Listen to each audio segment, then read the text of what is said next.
자, 저는 지금 금련산역에 왔습니다. 금련산역은 부산 지하철 2호선 남천역과 광안역 사이에 있는 곳으로 광안리 바닷가에 갈 때 광안역에 내릴까 금련산역에 내릴까 고민할 만큼 광안리 바다와 가까운 역입니다. 이곳의 오른쪽은 바다 방면이고 왼쪽이 금련산인데 금련산 아랫자락 광안동에 대규모 재개발이 진행되고 있습니다. 광안자이, 광안 SK뷰, 광안 에일리넷들 등 총 3개 단지가 들어올 건데 다 들어오게 되면 뒤로는 금련산, 앞으로는 광안리 바다를 보는 배산 임수 지역에 총 2,400여 세대 규모의 주거단지가 들어올 거예요. 아무튼 매서운 바다바람이 계속 몰아치는데 현장 쪽으로 걸어가며 소개해보도록 하겠습니다. 1시 4분 출발합니다. 앞서 말씀드렸다시피 이곳에 생길 3개 단지는 광안자이, 광안 SK뷰, 그리고 광안 에일리넷들입니다. 트리플 광트리오 정도로 불러도 되겠네요. 자이는 올해 8월, 에일리넷들은 내년 3월에 입주를 앞두고 있고 광안 SK뷰는 광안 2구역 주택 재개발으로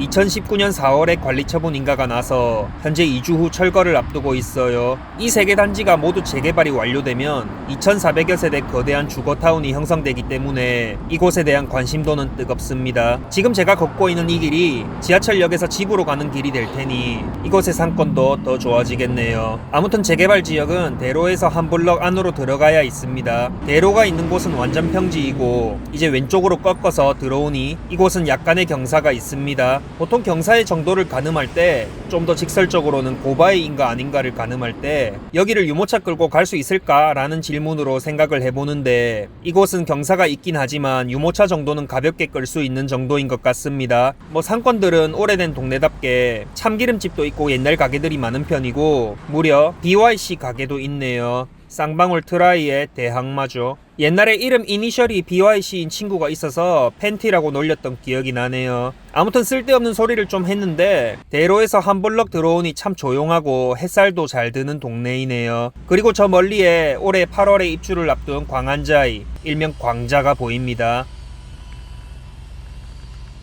1시 10분 도착입니다. 1시 4분에 출발했으니 지하철역에서 6분 정도 걸렸습니다. 벌써 다 지어져 간다는 생각이 들 만큼 도색도 많이 된 모습인데 역시 자이는 도색되고 나서 피가 2,000 정도 더 올라간다는 말이 괜히 있는 말은 아니네요. 광안자이는 17년 11월에 분양을 한 아파트로 17년도 파리 대책 이후에 분양을 했습니다. 부산 부동산 시장이 파리 대책 이후에 회속 냉각되어서 맛이 가버리기 시작했는데 마침 그 시기에 분양을 해서 별로 분위기는 좋지 않았던 것 같습니다. 더군다나 고층은 조합원이 다 가져가고 일반 분양에서 34평형은 1, 2층 저층밖에 없었습니다. 가뜩이나 분위기도 안 좋은데 저층밖에 안 남아있으니까 광안대교도 안 보이는데 무슨 소용이냐느니 지하철도 금련산역도 아니고 광안역도 아니고 애매하다느니 아무리 자이라도 여기는 아니라느니 등 온갖 욕이란 욕은 다 먹었던 기억이 나네요. 결국 미계약분 줍줍까지 가서 완판을 했는데 34평 5.3억이었던 일반 분양가에 지금은 피가 2억 이상 붙어서 저층은 7억 중반, 고층은 8억 중반으로 매물이 나오고 있습니다. 개부럽네요. 근데 가만히 생각해보니 저도 그때 연산동 자이 모델하우스에 줍줍을 하러 갔던 기억이 납니다. 제 아내와 함께 아침에 거의 1등으로 도착해서 부푼 꿈을 안고 입장했지만 빈손으로 나왔던 추억이 떠오르네요. 여기 동그라미 쳐놓은 세대가 그 당시에 남아있는 자녀 세대였는데 이 중에 하나라도 잡아왔으면 지금쯤 마음이 포근했겠네요. 아무튼 분위기가 안 좋았을 때는 애매하게 보이는 그 입지도 지금 보면 너무 훌륭하고 좋아 보이는 걸 보면 역시 부동산은 입지를 객관적으로 보고 직접 임장하면서 느껴보는 게 중요하겠습니다. 그리고 브랜드의 중요성도 무시할 수 없다는 걸 다시 한번 느낍니다. 그리고 그 바로 옆으로 이어지는 곳이 광안 2구역 재개발으로 광안 SK뷰가 들어오는 곳입니다. 조금 전 봤던 활기찬 광안자이 현장과는 달리 역시 재개발 지역 특유의 고요함과 으스스함이 느껴지네요. 화려하게 수놓은 자개장에서 세월의 흔적이 느껴집니다. 이제 2주가 거의 다 되었고 철거를 앞둔 빈집이기 때문에 현장 안에서 따로 볼 건 없습니다.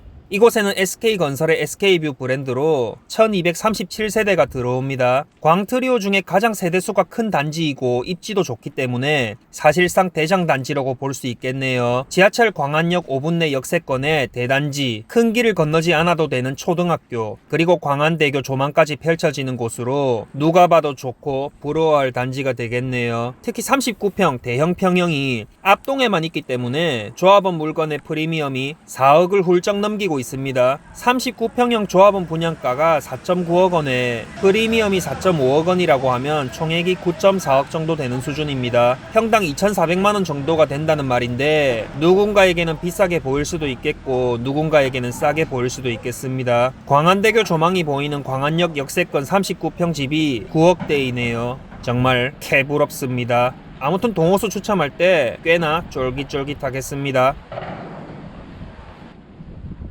이제 조금 앞으로 걸어가니 수영중학교가 나오고 그 바로 옆으로는 광트리오의 막내 광안 에일리넷들 현장이 나옵니다. 광안 에일리넷들은 4개동 225세대의 소형 단지로 지도상으로 보면 학교에 둘러싸여 있습니다. 에일리넷들은 IS 동서의 브랜드로 최근에 용호동 W로 인해 인지도가 많이 올라간 건설사입니다. 프리미엄 브랜드는 W, 그리고 일반 브랜드는 에일리넷들이라는 감성 터지는 이름을 사용하고 있는데 예전에 누가 에일리언넷들이라고 하는 바람에 웃음보가 터져버렸던 기억이 나네요. 아무튼 이 광안 에일리넷들은 2018년 11월에 분양을 했었는데 개인적으로 참 아쉬움이 많이 남습니다. 225세대밖에 안 되는 소형 득보 고바이가 무슨 5억이 넘어가냐는 등의 욕을 먹으며 철저한 무관심 속에 그마저도 미분양이 났었습니다. 그 이후로 각종 블로그에 자녀 세대를 잡으라는 광고가 많이 떴고 실제로 미계약분 선착순에 대한 문자와 전화도 많이 받았습니다. 저 개인적으로도 이곳이 미분양이 날 만큼 안 좋은 곳은 아니라는 생각을 가지고 있었음에도 김 팀장, 최 팀장에게서 자녀 세대 문자가 오고 박 팀장님한테서 시간 되시면 모델하우스 한번 놀러 오시라는 전화까지 받아버리니까 이상하게 믿음이 안 가고 의심이 생기면서 마음속에서 멀어졌던 기억이 나네요. 그 이후에도 기회가 있었지만 부산 조정지역이 해제되고 피가 1억 이상 붙어버리며 탑승을 하지 못했네요. 참 개인적으로 반성을 해야 할 단지라고 생각합니다. 아무튼 이것도 실제로 와보면 고바이도 아니고 광안역에서도 7분 정도면 충분할 만큼 역세권입니다. 무엇보다도 초등학교와 중학교 2개를 끼고 있는 강점도 있기 때문에 당당하게 광트리오에서 한 자리를 차지하는 곳이라고 보이네요. 저 앞쪽이 광트리오가 배정받는 호암초등학교입니다. 그리고 이쪽 오르막길로 올라가면 동아중학교가 나올 거예요. 동아중학교로 가는 이 길은 잡이 없는 고바이네요. 마스크를 쓰고 있으니 숨이 가빠지기도 하고 오랜만에 걸어다니는 맛이 좀 납니다. 동아중학교에 올라왔습니다. 광안자이부터 광안 에일리넷들 현장까지 한눈에 시원하게 다 보이네요. 교정이라고 하나요? 교장 선생님의 자리로 올라가 봅니다.